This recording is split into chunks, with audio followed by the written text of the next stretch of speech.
Well, it's time now for a look at the day's top business news, starting with Chinese tech giant Huawei, which has just been hit with new criminal charges by the US Justice Department, alleging racketeering and also the theft of trade secrets from American companies. France 24's business editor Brian Quinn is here with the latest. Brian. Well, Haxi, the US Justice Department is accusing Huawei of what they call a decades-long conspiracy to steal trade secrets. The new indictment, unsealed Thursday, also says the company violated sanctions by helping Iran identify and track anti-government protesters. Well, Huawei has called the latest charges an attempt to smear its reputation for competitive reasons. It is the latest salvo from Washington, which has effectively blacklisted Huawei in the U.S., citing the company's ties to the Chinese government as an espionage risk. The Trump administration is also pressuring its allies not to allow Huawei to participate in upcoming 5G mobile data networks, though the UK and France both say they will allow limited participation. Here's the U.S. Energy Secretary on that yesterday. The challenge that we face with our allies is that to the extent that these investments allow infrastructure to be used for intelligence gathering purposes, it hinders, in many respects, our ability to share critical information with our allies. Meanwhile, in China, the ongoing coronavirus outbreak continues to rattle the economy. Overall growth on the mainland this quarter is expected to hit its lowest rate since the global financial crisis. Economists believe it could sink to 4.5%. That's down from 6% last quarter. Many, though, are hopeful that the Chinese economy will quickly bounce back to robust growth once the virus is contained, a so-called V-shaped scenario for growth.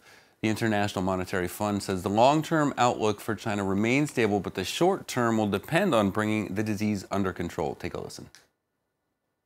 The uncertainty is just too large at the moment. The V-shape scenario, which we would all hope for. That's not a prediction, it's not a forecast, but we would hope for, because that's that would be the best possible outcome in terms of the economics. It's time now for a check on the markets. Asian indexes mostly on the rise Friday as Beijing cuts tariffs by half on hundreds of American products worth $75 billion. That's part of a recent de-escalation of the U.S.-China trade war. The Nikkei in Japan closing in the red, though, as Nissan shares tanked some 9.5% on warnings that this year's operating income will be down over 40%. Chinese indexes in positive territory, though. Shanghai and Hong Kong each up around 1/3%. Kospi and Seoul gaining around 0.5% by the close there. Next, the third largest railroad in North America has closed its network in eastern Canada over protests against a natural gas pipeline. Canadian National Railway has suspended all transcontinental trains as demonstrators block roads, rails, and ports in a bid to stop a €28 billion gas export project. That project includes a pipeline whose route would cross Indigenous lands. Tribal chiefs have serious concerns over its environmental impact. Many of those leaders were arrested in federal raids last week, sparking renewed outrage. Here's Manitoba's premier on the situation. There are consequences to this situation that are just now becoming apparent to Canadians. I'm not here to advocate for a project. I'm here to advocate for a process that makes sure that we don't fail to allow Canadians to be heard effectively through the examination, fair and full, of these types of applications. And finally, for business, it is Valentine's Day, and while it's common wisdom that money can't buy love, it can buy you some help finding it. The market for dating apps has grown exponentially over the past 8 years, bringing in millions for companies like Tinder, which was the highest earning non-game app last year. Allison Sargent takes a look at the growing industry. When it comes to finding the right match, the first step is finding the right app. Since Tinder launched in 2012, the number of dating applications has exploded, a global market that's projected to reach more than €8.5 billion over the next 5 years. It's a very, very concentrated market.